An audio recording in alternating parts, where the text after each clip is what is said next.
اعوذ باللہ من الشیطان الرجیم بسم اللہ الرحمن الرحیم۔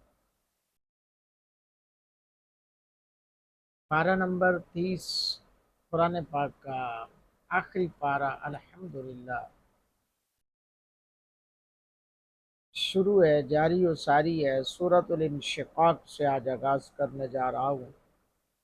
سورۃ الانشقاق یہ قرآن پاک کی تعداد کے اعتبار سے 84 نمبر آیت سورت ہے۔ آئیے سماعت فرمائیں۔ چینل کو سبسکرائب نہیں کیا تو چینل کو سبسکرائب کرنا مت بھولیں، گھنٹی کا بٹن دبا لیں، فالو کریں، لائک کریں، شیئر کریں، ثواب کی غرض سے۔ اللہ رب العالمین ہم سب کا حامی و ناصر ہو۔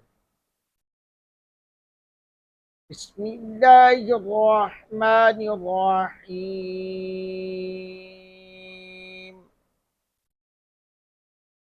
اذا السماء انشقت وأذنت لربها وحقت وإذا الأرض مدت وألقت ما فيها وتخلت وأذنت لربها وحقت يا أيها الإنسان إنك كادح إلى ربك كدحا فملاقيه فأما من أوتي كتابه بيمينه فسوف يحاسب حسابا يسيرا وينقلب إلى أهله مسرورا وأما من أوتي كتابه وراء ظهره فسوف يدعو ثبورا ويصلى سعيرا إنه كان في أهله مسرورا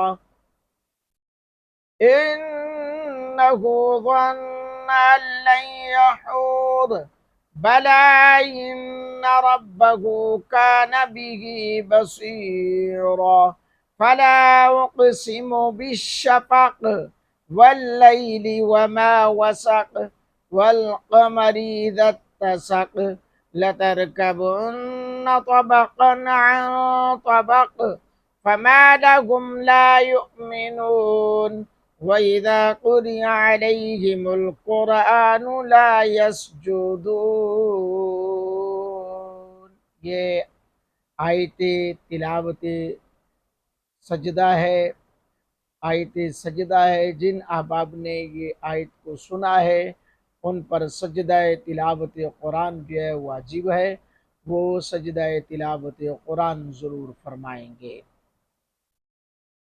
بل الذين كفروا يكذبون والله أعلم بما يوعون فبشرهم بعذاب عليم إلا الذين آمنوا وعملوا الصالحات لهم أجر غير ممنون۔ صدق اللہ العظیم۔ یہ سورۃ الانشقاق بچے کی ڈلیوری کا مسئلہ ہو رہا ہو یا خاتون حاملہ کو پریشانی ہو رہی ہو، ٹائم بھی پورا ہو چکا ہو لیکن آسانی نہ ہو، تو اس کے لیے سورۃ الانشقاق جو ہے یہ پڑھ کر 21 مرتبہ پڑھ کر گڑ پر یا کسی بھی چیز پر دم کر کے حاملہ کو کھلائیں گے تو انشاءاللہ پیدائش جو ہے وہ نارمل ہوگی، ڈلیوری جو ہے وہ نارمل ہوگی۔ اللہ تعالی ہم سب کو قرآن کریم کی محبت میں جینا مرنا نصیب فرمائے، آمین۔